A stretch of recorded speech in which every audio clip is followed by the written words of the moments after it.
अपने पितरों को याद करता है, तर्पण करता है, श्राद्ध करता है, पिंड करता है। जो लोग कितने भी बड़े पापी हैं, जो मर गए, जो शरीर छोड़ के जा चुके, कितना भी बड़ा पापी मर गया हो, अगर उनकी संतान सुपात्र हो तो उन मरे हुए लोगों को भी नरक में से निकाल कर उनकी संतान इन 16 दिन में अपने देवलोक में पहुंचा सकती है, भगवान तक पहुंचा सकती है। ऐसा कार्य कर सकते हम लोग। एक्चुअली संतान इसलिए संतान उत्पन्न नहीं करते कि हमारे बाद हमारा वंश चलेगा या हमारी संपत्ति का बारिश होगा। इसलिए करते हैं कि हमारे बाद हमारे पितरों को तर्पण हो सकेगा, जल मिल सकेगा, हमें भी जल मिल सकेगा मरने के बाद। इसलिए पितृगण जो लोग थे वो संतान उत्पन्न करते थे। ये विषय भोग का नहीं है। भोगों के लिए शादियां नहीं होती हैं, घूमने फिरने के लिए शादी नहीं होती है। एक सुयोग्य संतान जो हमारे, जिसके लिए मैं बार बार रोता आया हूं आपसे कथा में, बार बार कहा है आपसे कथा में। अच्छा चलो बताओ, कितने लोग ऐसे हैं जिनको ये पता है कि श्राद्ध में ये खाना चाहिए और ये नहीं खाना चाहिए, ये बनाना चाहिए और ये नहीं बनाना चाहिए? मालूम है किसी को? मालूम है? चलो कागज पेन ले लो। फोन याददाश्त नहीं रहती अब उतनी। पहले 150 नंबर याद रहते थे, फलाने का रही है ये नंबर डायल करो। अब 10 भी हो तो बता दो, सब लिस्ट में पड़ा है, काहे का याद करना है। चलो तो लिख लो, मैं सभी को बता रहा हूं क्या क्या पितृपक्ष में, ध्यान से सुनना अभी आप लोग। राजमांस नहीं बनने चाहिए, मसूर नहीं बननी चाहिए, अरहर नहीं बननी चाहिए, गाजर नहीं, कुमड़ा लिखा है इसमें वही जो कल बताया था हमने, काशी फल, गोल लौकी नहीं बननी चाहिए, बैंगन नहीं, सलगम नहीं, हींग का इस्तेमाल नो, प्याज नो, लहसुन नो, काला नमक नो, काला जीरा नो, सिंघाड़ा नो, जामुन नो, पिपली नो, सुपारी नो, कुल्थी केत नो, महुआ नो, अलसी नो, पीली सरसों नो। इन सब चीजों का प्रयोग आप ने जो बचे हुए 12-13 दिन हैं इनमें न करें।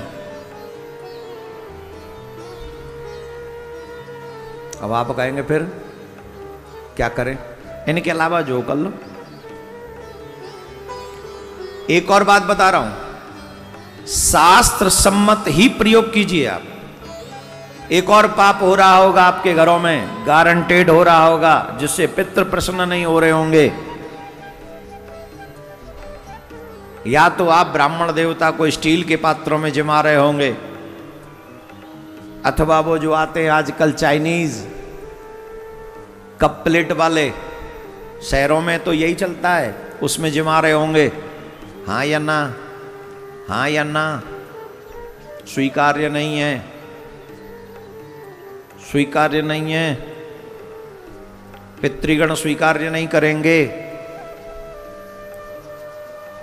पितृगणों को जो ब्राह्मण देव आपके यहां भोजन करने आए उनको सिर्फ पत्तल पे भोजन कराओ।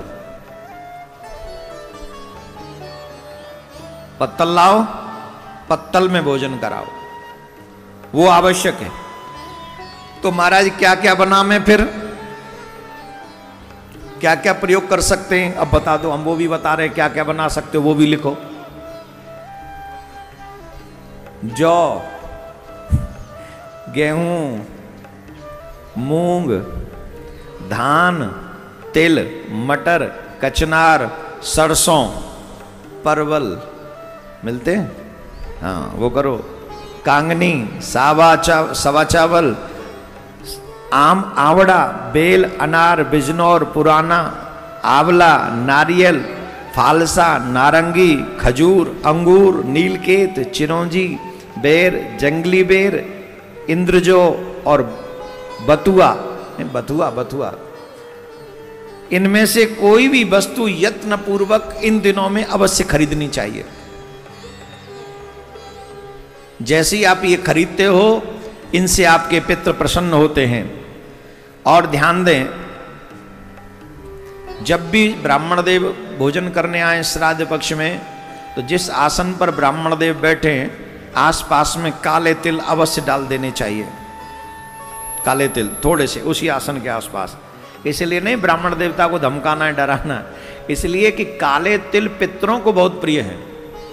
आपसे एक और निवेदन कर दूं, जब आप पितरों को तर्पण करें दक्षिण की तरफ मुंह करके, कितने लोगों को तो पितरों का तर्पण करना, जल देना भी नहीं आता होगा।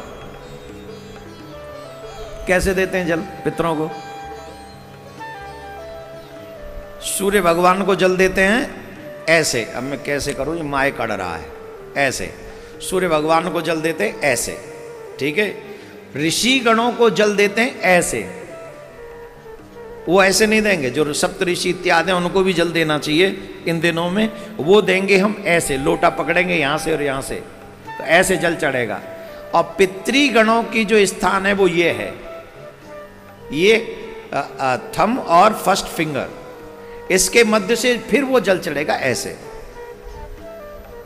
और वो भी दक्षिण दिशा की तरफ मुंह करके। ये ध्यान देंगे, दक्षिण दिशा की तरफ।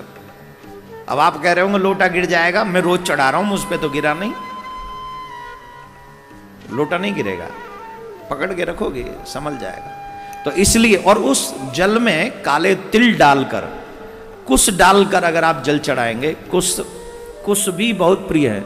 अगर कोई ब्राह्मण देव भोजन करने आए, जो कि जमाना ही होगा, मैं आप सबसे निवेदन कर रहा हूं, जितने भी लोग मुझे इस समय यूट्यूब पे अथवा आस्था पे सुन रहे हैं, सबसे एक आग्रह, पहली शर्त तो यही है कि आप अपने घर में ही ब्राह्मण को जिमाएं, पहली बात। दूसरा, अगर आपसे ये संभव नहीं हो पा रहा है, आप बहुत बाहर हैं, तो जैसा कि हमारे मिशन के लोग भारत टुडे के माध्यम से ये लोग ऐसा कार्य कर रहे हैं कि आप लोगों के लिए पूरी व्यवस्था कर रहे हैं कि आप ब्राह्मणों को यहाँ ही जिमा सकते हैं। जैसे यहाँ रोज ब्राह्मण जिमते ही हैं, पूजा भी करते हैं आपके लिए। तो जो आप वहाँ समर्थ हैं, तो यहाँ इनको कह दीजिए कि भाई आप करिए, लेकिन जिमाइए अवश्य ब्राह्मण देवता को। तो ब्राह्मण जहाँ जिमे वहाँ काले तिल थोड़े से डाल दी जाए, चाहे 2-3 ही हो, और थोड़ा सा कुश डाल दिया जाए, तो वहाँ वो पितरों को बहुत प्रिय होते, कुश और काले तिल। इन सब चीज़ों का विशेष ध्यान आप लोगों को रखना चाहिए। और जिस समय आप तर्पण कर रहे हो, तो आपकी अनामिका उंगली में या तो चांदी की अंगूठी हो या फिर सोने की अंगूठी हो, और ये ना हो तो कम से कम कुश अपने हाथ में ले ले, तो इससे आपके पितृ प्रसन्न हो जाएंगे। देखो मैंने क्या कहा, श्राद्ध पक्ष में केले के पत्ते, वो मिट्टी, चीनी के बर्तन जो वो चाइनीज, और स्टील के पात्र, ब्राह्मणों को कदापि उसमें भोजन न कराएं, कदापि उसमें भोजन न कराएं। और श्राद्ध पक्ष में जो ब्राह्मण भोजन करने वाले हैं, उनको भोजन कदापि लोहे के बर्तनों में नहीं परोसना चाहिए। इवन लोहे की कढ़ाई में भोजन बनाना भी नहीं चाहिए। लोहा अपवित्र माना गया, तो उसे पितृ स्वीकार नहीं करते। श्राद्ध काल में वस्त्र दान विशेष तौर पर अपने पितरों के लिए करना चाहिए, वस्त्र अवश्य दान करना चाहिए। और मैंने आपको बताया ही था कि श्राद्ध पक्षों में अगर आप कृपा कर सकें अपने ऊपर, तो दधि मंथन इत्यादि न करें। इससे भी पहले ही दिन बता दिया था वो आपको मैंने। तो ये तो हो गई कुछ जर्नल नॉलेज आप सबके लिए।